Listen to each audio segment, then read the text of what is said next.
ನಾವಿವತ್ತು ಹೋಗ್ತಾ ಇರೋದು ವಿಸ್ಟಾಡೋಮ್ ಕೋಚ್ ಅಲ್ಲಿ. ಅದು ಕೂಡ ಭಾರತದ ಅತ್ಯಂತ ಸುಂದರವಾದ ರೈಲ್ವೆ ಮಾರ್ಗಗಳಲ್ಲಿ ಒಂದಾಗಿರುವ ಬೆಂಗಳೂರು ಮಂಗಳೂರು ನಡುವಿನ ರೈಲ್ವೆ ಮಾರ್ಗದಲ್ಲಿ ಹೋಗ್ತಾ ಇದ್ದೇವೆ. ನಾವು ಹೋಗ್ತಾ ಇರೋ ರೈಲು 16576 ಟ್ರೈನ್ ಅಲ್ಲಿ ಹೋಗ್ತಾ ಇರೋದು. ಇಲ್ಲಿದೆ ನೋಡಿ, ಇದೇ ವಿಸ್ಟಾಡೋಮ್ ಕೋಚ್. ಹೊರಗಡೆಯಿಂದ ಹೀಗೆ ಕಾಣ್ತದೆ, ಒಳಗಡೆಯಿಂದ ಸೀಟ್ಸ್ ಎಲ್ಲ ನೋಡಬಹುದು ನೀವು ಹೇಗಿದೆ ಅಂತ. ಇಲ್ಲಿ ನೀವು ಸೀಟ್ಸ್ ನ ವಿಂಡೋ ಕಡೆಗೆ ಟರ್ನ್ ಕೂಡ ಮಾಡಬಹುದು. ವಿಸ್ಟಾಡೋಮ್ ಕೋಚ್ ಅಲ್ಲಿ ವಿಂಡೋ ಕೂಡ ದೊಡ್ಡದಾಗಿ ಇರ್ತದೆ. 44 ಸೀಟ್ ಗಳು ಇರ್ತದೆ ಇಲ್ಲಿ ಒಟ್ಟು. ಇದು ಫುಲ್ AC ಕೋಚ್ ಆಗಿರ್ತದೆ.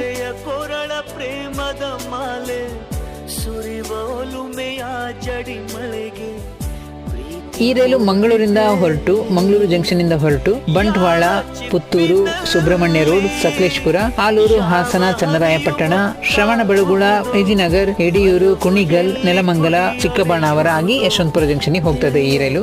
ಟಿಕೆಟ್ ದರವನ್ನ ನಾವಿಲ್ಲಿ ಕೊಟ್ಟಿದ್ದೇವೆ. ವಿಸ್ಟಾಡೋಮ್ ಕೋಚ್ ಆದ್ರೆ EV ಅಂತ ಇದೆ ನೋಡಿ, ಅದು 1525 ರೂಪಾಯಿ ಆಗ್ತದೆ. ನಾವು ಇದೇ ಕೋಚಲ್ಲಿ ಹೋಗ್ತಾ ಇರೋದು. ಯಾರೆಲ್ಲ ಇದುವರೆಗೆ ವಿಸ್ಟಾಡೋಮ್ ಕೋಚ್ ಅಲ್ಲಿ ಪ್ರಯಾಣ ಮಾಡಿದ್ರೆ ಕಮೆಂಟ್ ಬಾಕ್ಸ್ ಅಂತ ತಿಳಿಸಿ. ಈ ವಿಡಿಯೋನ ನಿಮ್ಮ ಸ್ನೇಹಿತರಿಗೆ ಕೂಡ ಶೇರ್ ಮಾಡಿ.